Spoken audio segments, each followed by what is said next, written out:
بھائیو، اب حرم کا ذرا تعارف ہو جائے. خانہ کعبہ جو ہم اپنی ویڈیوز میں انٹرنیٹ کے ذریعے یا سعودی عرب کے چینل کے ذریعے ایک گھر دیکھتے ہیں جس پہ کالا غلاف چڑھا ہوا ہوتا ہے، اسے ہم کہتے ہیں خانہ کعبہ اپنی لینگویج کے اندر.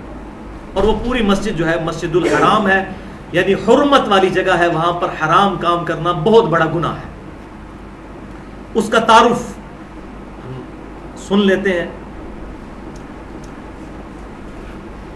خانہ کعبہ شریف بھائیو بیسیکلی ریکٹینگولر شیپ میں ہے، مستطیل ہے، اور اگر حتیم کو بیچ میں شامل کیا جائے تو پرفیکٹ مستطیل بن جائے.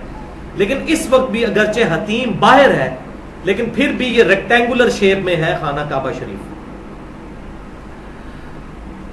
اگر انڈیا، پاکستان اور بنگلہ دیش کی طرف سے خانہ کعبہ کو دیکھا جائے تو سب سے امپورٹنٹ حصہ خانہ کعبہ شریف کا وہ ان علاقوں کی طرف، مشرق کی طرف ہے، اور اس کے تمام اہم جگہیں ادھر سے نظر آ رہی ہوتی ہیں. یہ ریکٹینگولر شیپ میں خانہ کعبہ شریف، اس کا جو یہ والا کارنر ہے، اس کارنر پہ ہے حجر اسود جو جنتی پتھر ہے. اس کا تعارف بھی میں بعد میں کروا دوں گا. اس کے ساتھ ہی تھوڑے سے فاصلے پر خانہ کعبے کا دروازہ ہے، اور یہ کونا تو ہو گیا حجر اسود والا. یہ جو دوسرا کونا ہے ریکٹینگل کا، اس کو کہتے ہیں رکن عراقی، یعنی یہ جو کونا ہے عراق کی طرف ہے. اسی طریقے سے اس کے بالکل ڈائیگنلی اپوزٹ جو ہے وہ ہے رکن یمانی. یہ کارنر یمن کی طرف ہے، اس لیے اسے رکن یمانی کہتے ہیں. اور حجر اسود کے ڈائیگنلی اپوزٹ جو رکن ہے اس کو رکن شامی کہتے ہیں. یہ کارنر شام کی طرف ہے. یہ یاد رکھنا ضروری نہیں ہے لیکن میں صرف سمجھانے کے لیے یہ بات کر رہا ہوں. اسی طریقے سے رکن عراقی سے لے کر رکن شامی تک ایک چھوٹی سی دیوار سائیڈ میں سیمی سرکولر نظر آئے گی. اس کو ہم کہتے ہیں حتیم، اور یہ خانہ کعبے کا حصہ ہے. صحیح بخاری میں موجود ہے کہ مشرکین عرب جو ہیں وہ اپنے پاکیزہ مال کے ذریعے بیت اللہ شریف کی تعمیر کرنے لگے تو ان کا مال ختم ہو گیا، تو انہوں نے خانہ کعبہ شریف کو تھوڑا سا بنایا، یہ جو کمرہ سا بنایا، اور باقی حصے میں چھوٹی سی دیوار بنا کے اس کو چھوڑ دیا، اگرچہ وہ خانہ کعبہ شریف کا حصہ ہے. اور بخاری اور مسلم کی حدیث ہے، اے عائشہ، اگر مجھے تیری قوم کا خیال نہ ہوتا کہ یہ نئے نئے جاہلیت سے پھرے ہیں تو میں حتیم کو بھی خانہ کعبے میں داخل کر دیتا، لیکن فتنے کے ڈر سے نہیں کرتا، اور وہ اللہ کی طرف سے ہمارے لیے رحمت ہوئی. آج تک حتیم خانہ کعبے سے باہر ہے، لیکن اس کے اندر نماز پڑھنا گویا خانہ کعبے کے اندر نماز پڑھنا ہے. اور اسی کے اندر اوپر آپ دیکھیں گے پرنالا بہت بڑا سا نظر آئے گا، اسے مزاب رحمت کہتے ہیں، یعنی خانہ کعبے کی چھت کا پانی حتیم کے اوپر گرتا ہے. تو حتیم میں کھڑے ہو کر نماز پڑھی گویا کہ آپ نے خانہ کعبہ کے اندر پڑھی، اور آسانی سے بندہ پہنچ جاتا ہے. اسی طریقے سے یہ جو دیوار ہے جس کے ایک کونے پہ حجر اسود اور دوسرے پہ رکن عراقی ہے، اسی میں رکن عراقی کے پاس ہی تھوڑا سا پیچھے ہٹ کر مقام ابراہیم ہے.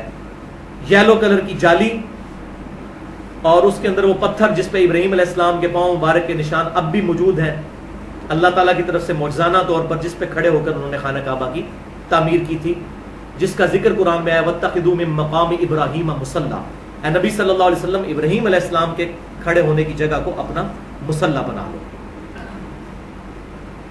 اسی طریقے سے یہ حجر اسود اور رکن یمانی، اس کے درمیان جو دیوار ہے اسے کہتے ہیں مستجاب، دعاؤں کی قبولیت کی جگہ. 70 انبیاء کا مصلی رہا ہے. اس دیوار کے سامنے اگر نماز پڑھی جائے تو آپ کا رخ بیت المقدس اور خانہ کعبہ دونوں کی طرف ہو جاتا ہے.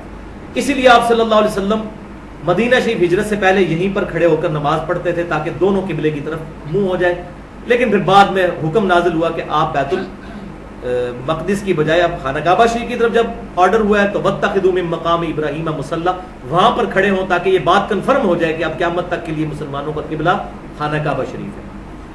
حجر اسود اور اس کے خانہ کعبہ کا جو دروازہ ہے اس کے درمیان یہ تھوڑی سی جو جگہ ہے اسے کہتے ہیں ملتزم.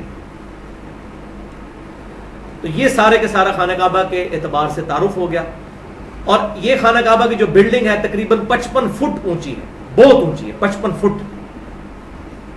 اور اگر آپ باہر سے دیکھیں تو باہر کی جو سڑکیں ہیں وہ اس سے بھی اونچی ہیں، کیونکہ خانہ کعبہ بیسیکلی ایک وادی ہے، اس کی ساری طرف چٹیل پہاڑ ہے پتھروں کے، یہ کوئی میدانی علاقہ نہیں۔ 12 کے قریب ٹنلز تو خانہ کعبہ شریف کے ارد گرد مکے کے اندر کتنی ٹنلز ہیں جس کے اندر وہ راستے بنائے گئے ہیں۔ تو یہ پوری ایک وادی تھی، اسی لیے آپ اگر پرانی تصاویر دیکھیں تو اس میں ملتا ہے کہ جب بھی بارش ہوتی تھی تو یہاں پر پانی کھڑا ہو جاتا تھا۔ اب بہرحال اب چونکہ ایڈوانس دور ہے، وہاں پر موٹرز وغیرہ لگا کے پانی کو ریموو کر لیا جاتا ہے، وہاں پر اب جمع نہیں ہوتے۔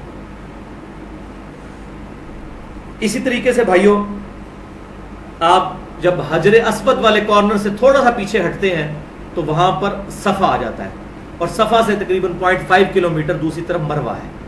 تو یہ اگر پاکستان کی طرف سے دیکھا جائے ایریل ویو تو یہ پی بنتی ہے، پی انگلش کا ورڈ جو ہے پی، جس میں یہ بیت الحرام کی مسجد اور یہ ساتھ 0.5 کلومیٹر صفا اور مروہ۔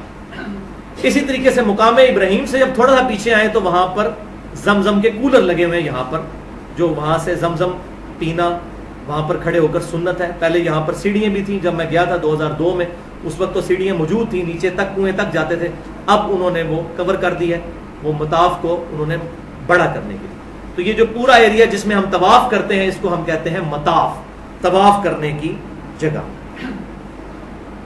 اسی خانہ کعبہ کے گرد آپ نے اینٹی کلاک وائز طواف کرنا ہوتا ہے، اپنا بایاں کندھا خانہ کعبہ شریف کی طرف کر کے، اور حجر اسود سے شروع کرنا ہوتا ہے۔